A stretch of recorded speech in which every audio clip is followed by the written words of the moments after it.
Bonjour à tous, aujourd'hui on va s'intéresser à un sujet assez fascinant, la psychologie de la liberté. On va explorer comment se défaire de ces cages invisibles qui peuvent nous limiter, que ce soit dans notre vie de tous les jours ou même à l'échelle de la société. Et pour commencer, voilà une question qui va peut-être faire écho, ce sentiment parfois d'être piégé, comme dans une cage. Mais une cage qu'on ne peut pas voir. Il n'y a pas de barreaux, pas de mur, et pourtant, on se sent bloqué. Alors, d'où viennent ces cages? L'analyse qu'on étudie aujourd'hui en distingue deux grands types, celles qui viennent de l'extérieur et puis celles plus subtiles qu'on se construit soi-même à l'intérieur de notre esprit. D'un côté, on a donc les cages externes, celles de la société. Pensez-y, qu'on soit dans un système capitaliste qui nous perçoit avant tout comme des clients, devant toujours vouloir plus, ou un système plus socialiste qui peut nous réduire à un simple numéro, un rouage dans une immense machine, le philosophe Erich Fromm en parlait déjà. Dans les deux cas, l'individu peut se sentir un peu déshumanisé. Mais, et c'est là que ça devient vraiment intéressant, l'analyse insiste sur un point crucial. La cage la plus redoutable, c'est celle qu'on ne voit pas du tout. C'est celle qu'on a à l'intérieur de nous. C'est elle qui, au final, nous paralyse le plus. Et cette prison intérieure, figurez-vous, elle a un nom en psychologie. On appelle ça l'impuissance acquise. C'est un concept qui a été beaucoup étudié par un psychologue du nom de Martin Seligman. Pour bien comprendre, il faut revenir à son expérience la plus célèbre dans les années 60. Imaginez, un chien est dans une cage et reçoit des petits chocs électriques auxquels il ne peut échapper.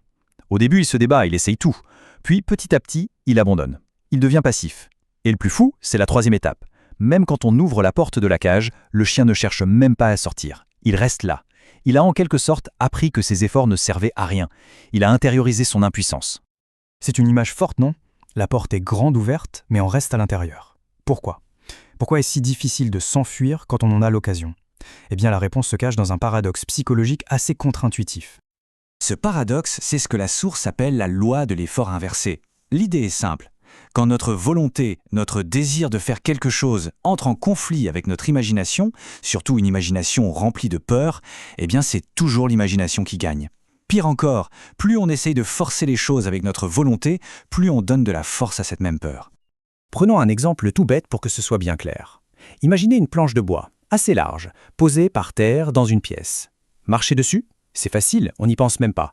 Confiance totale. Maintenant, on prend exactement la même planche et on la place entre deux gratte-ciel. L'action est identique, mettre un pied devant l'autre. Mais est-ce aussi facile? Bien sûr que non. L'imagination s'emballe, on se voit tomber. Et cette image nous paralyse. La peur prend le dessus sur la volonté. C'est exactement ça la loi de l'effort inversé. D'accord, on a donc le diagnostic, les cages externes, les cages internes et cette fameuse loi de l'effort inversé. Maintenant, la question c'est comment on s'en sort? La solution, ce n'est pas de foncer tête baissée, mais plutôt d'utiliser la stratégie.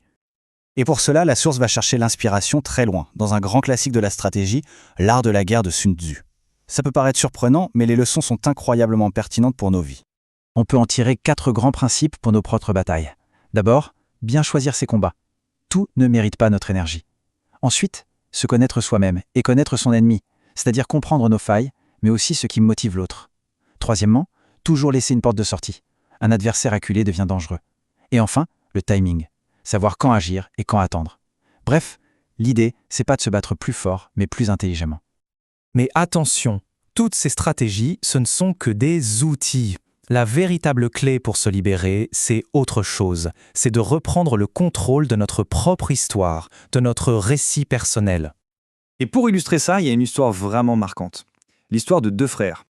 Ces deux frères ont grandi dans des conditions terribles. Un père alcoolique et violent qui a fini sa vie en prison. Pourtant, une fois adultes, leurs vies sont aux antipodes. L'un est devenu un médecin brillant, respecté de tous. L'autre a suivi les traces de son père et a fini, lui aussi, en prison. Un journaliste intrigué par un tel fossé décide d'aller les interviewer tous les deux, séparément. Il leur pose la même question. Comment expliquez-vous que votre vie ait pris cette tournure? Et là, c'est le coup de théâtre. Les deux frères, le médecin et le prisonnier, donnent exactement la même réponse, mot pour mot. Ils disent « Avec la vie que j'ai eue, les circonstances que j'ai connues, c'était logique que je finisse comme ça. » La même justification pour deux destins opposés. C'est incroyable, non? Qu'est-ce que ça veut dire? Eh bien, ça veut tout dire. Pour le médecin, logique signifiait « En voyant ce qu'était mon père, il était logique de tout faire pour devenir son contraire. » Pour le prisonnier, logique signifiait « En voyant ce qu'était mon père, j'étais condamné à suivre le même chemin. » On a les mêmes faits, le même passé, mais deux histoires, deux interprétations totalement différentes. Et c'est ça, le message central. Au final, ce ne sont pas les circonstances qui nous définissent, c'est l'histoire qu'on choisit de se raconter à propos de ces circonstances. On est l'auteur de notre propre récit. Les épreuves, les difficultés, ça fait partie de la vie, on ne les choisit pas. C'est une fatalité. Mais si abandonner, ça, c'est un choix. Alors la question qui nous est posée à la fin est très personnelle. Quelle est l'histoire qu'on choisit d'écrire pour soi-même ?